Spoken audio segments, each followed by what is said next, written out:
Bismillahirrahmanirrahim. Assalamualaikum warahmatullahi wabarakatuh. Saya Wan Rafiqul Aqda dan hari ini saya akan bentangkan kajian mengenai analisis jurang antara label mesra Muslim dan pensijilan halal dalam industri pelancongan. Okey, baik, untuk pengenalan, untuk pengetahuan, Malaysia kini berada di puncak sebagai destinasi pelancongan mesra Muslim global yang pertama, mengikut Global Muslim Travel Index GMTI 2025. Okey, baik. Sektor pelancongan merupakan penyumbang ekonomi terbesar, antara yang terbesar, dan kepimpinan Malaysia dalam bidang ini adalah satu bentuk amanah yang perlu kita pelihara. Baik, sektor perhotelan ni dia menjadi salah satu penyumbang kepada kenaikan ekonomi pelancongan di Malaysia, terutamanya dengan adanya hotel mesra Muslim ataupun orang panggil Islamic friendly hotel yang berjaya menarik minat para pelancong dari luar negara, terutamanya dari negara-negara Islam. Okay. Namun di sebalik kejayaan ini wujud satu kekeliruan di mana adanya ketidakseragaman istilah yang mewujudkan jurang jangkaan dalam kalangan pelancong. Okay, kita selalu lihat istilah yang digunakan untuk hotel ni selalunya hotel halal, hotel betul syariah, hotel mesra Muslim dan tiada khinzir lah atau no pork digunakan secara bertukar ganti tanpa definisi operasi yang jelas. Okay, ini bukan sahaja mengelirukan pelancong tapi ia turut beri kekeliruan lah kepada pengusaha hotel itu sendiri. Okey, fakta menarik ataupun fakta penting yang perlu kita sedar, dianggarkan hanya 10% hotel di Malaysia je yang benar-benar mematuhi prinsip syariah secara menyeluruh dan selebihnya berada pada zon kelabu ataupun orang kata safe claim sahaja. Okey, baiklah, bahagian ini akan membentangkan mengenai jurang antara skop pensijilan dan skop pemasaran dalam perhotelan. Okey, baik, untuk hotel mempunyai pensijilan halal yang sah daripada JAKIM ataupun JAIN, skop perundangan yang ketat dan dikawal selia. Fokus audit adalah secara spesifik pada premis makanan ataupun dapur dan restoran. Ini bermaksud satu hotel tu akan memperoleh sijil halal dalam restoran sahaja dan bukanlah seluruh hotel tu. Maksudnya hotel itu akan provide makanan halal dan tidak dibenarkan ada alkohol. Sebaliknya, hotel yang mesra Muslim ni ataupun hotel yang dikatakan mesra Muslim ni, skop komersial yang luas tetapi tidak dikawal sedia oleh mana-mana authority dan seringkali merupakan safe claim saja oleh pihak hotel untuk merangkumi keseluruhan fasiliti. Baik, seterusnya adalah metodologi kajian. Bagi merungkai isu ini, kajian ini menggunakan reka bentuk kualitatif sepenuhnya melalui pendekatan analisis kandungan. Saya telah menjalankan analisis komparatif dengan merujuk kepada sumber primer seperti MPPHM dan MS 2610 2015 serta disokong oleh sumber sekunder daripada jurnal akademik dan laporan industri. Dapatan utama kajian mendapati wujud perbezaan antara persijilan halal dan label mesra Muslim. Untuk persijilan halal daripada JAKIM dan juga JAIN mempunyai skop perundangan yang ketat dan dikawal selia. Fokus auditnya sangat spesifik iaitu pada premis makanan ataupun dapur atau restoran lah. Status makanannya mestilah dalam keadaan halal dan thayyiban dan alkohol adalah dilarang sama sekali. Sebaliknya, bagi hotel label mesra Muslim, ia selalunya merupakan skop komersial yang luas tetapi tidak dikawal sedia oleh mana-mana authority. Ia sering merupakan self-claim oleh pihak hotel yang merangkumi fasiliti menyeluruh seperti bilik dan juga tandas. Selalunya, status makanan hanya dilabel bebas khinzir tanpa jaminan rasmi dan alkohol mungkin masih dibenarkan di kawasan tertentu seperti di bar. Baik, slide ini membincangkan dilema pelancong. Terdapat 3 konflik utama yang sering dihadapi oleh pelancong Muslim. Baik, konflik yang pertama ialah integriti makanan. Walaupun ada label seperti tiada khinzir, ia tidak semestinya menjamin makanan tersebut benar-benar patuh syariah. Isu penggunaan alkohol dalam masakan dan risiko pencemaran silam masih menimbulkan keraguan terhadap status halalan thayyiban terhadap makanan tersebut. Baik, konflik kedua melibatkan fasiliti rekreasi.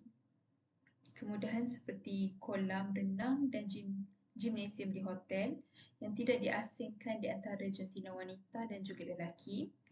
Dan ini bercanggah dengan keperluan sebahagian pelancong Muslim yang mencarikan persekitaran yang lebih patuh syariah, iaitu adanya perbezaan jantina. Konflik yang ketiga ialah dari segi polisi alkohol.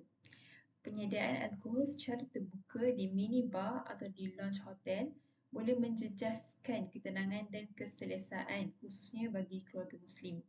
Baik, secara ringkasnya, ketiga-tiga konflik ini menggambarkan cabaran sebenar dalam memenuhi keperluan pelancong Muslim di destinasi pelancongan.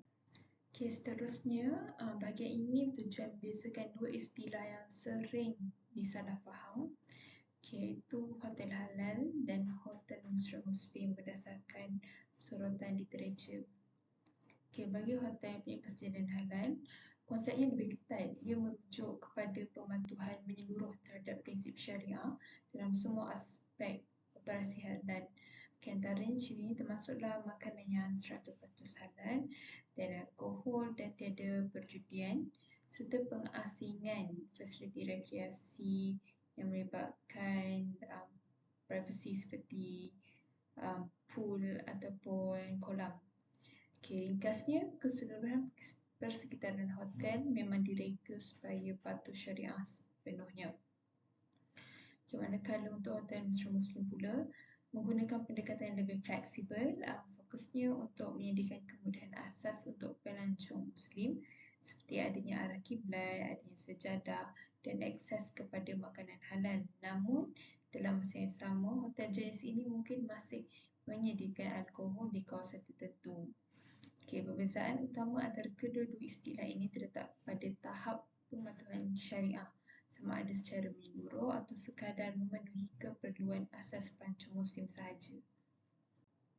Slide ini melihat usaha piawaian yang sedia ada dan persoalan utama adalah di mana sebenarnya kelemahannya.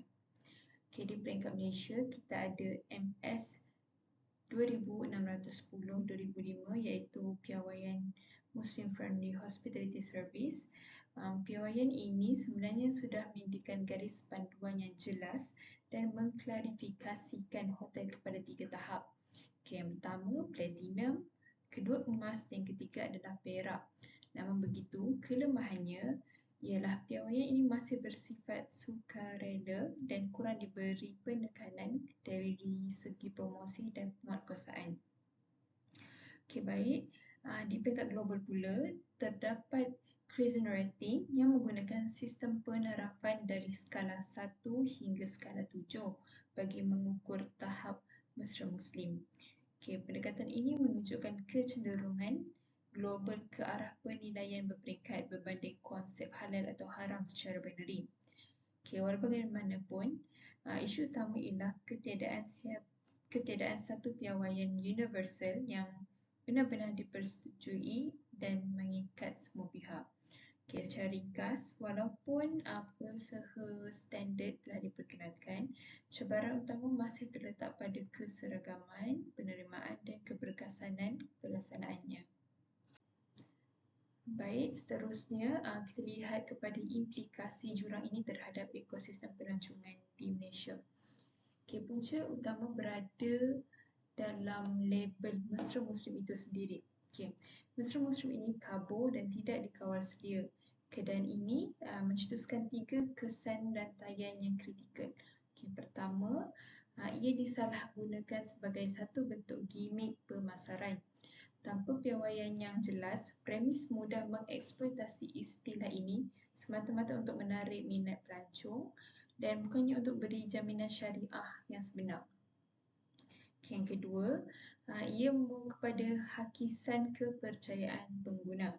Bila pelancong keliru atau rasa tertipu dengan servis yang tidak menepati jangkaan, keyakinan pelancong itu sendiri akan mula pudar dan kredibiliti jenama mesra Muslim itu akan mula um, rasa rosak dan jatuh. Okay, dan implikasi yang terbesar adalah risiko kepada reputasi industri pelancongan di Malaysia. Okay, Malaysia berisiko kehilangan status sebagai hub pelancongan halal utama jika integriti jenama ini tercemar dengan amalan yang tidak telus.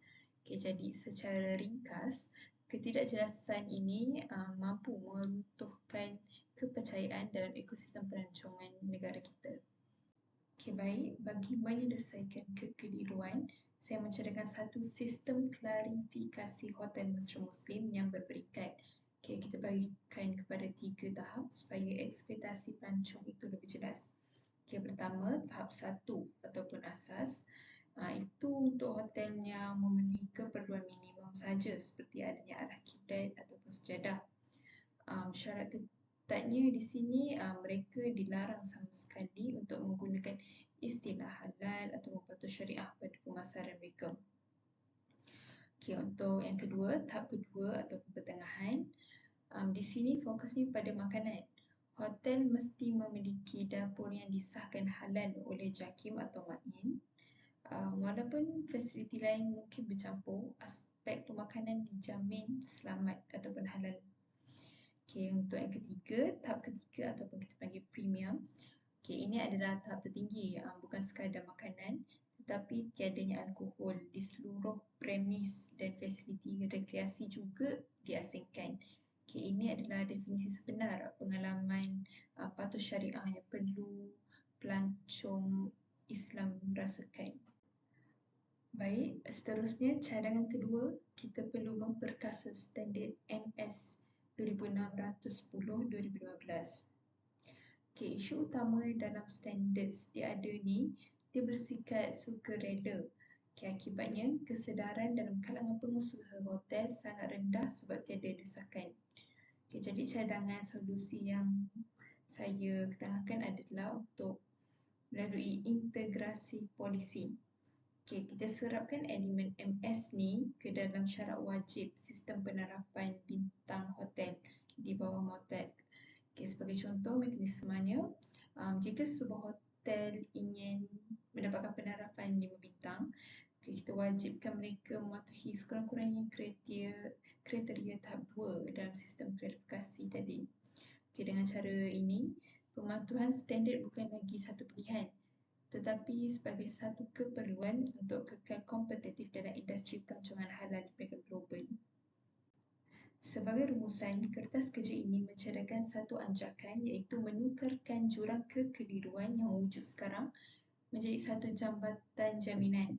Okay, melalui sistem klarifikasi berperingkat yang dicadangkan, kita bukan sahaja mengharmonikan standard tapi kita mengubah naratif label Muslim-Muslim tu menjadi satu istilah daripada menjadi satu istilah kosong kepada satu jaminan kualiti yang bagus. Okay, langkah ini penting demi 3 perkara iaitu yang pertama, melindungi hak pelancong. Yang kedua, memberi panduan yang jelas kepada pengusaha hotel. Dan yang ketiga, memastikan Malaysia kekal relevan dan berdaya saing sebagai peneraju pelancongan Islam di peringkat global.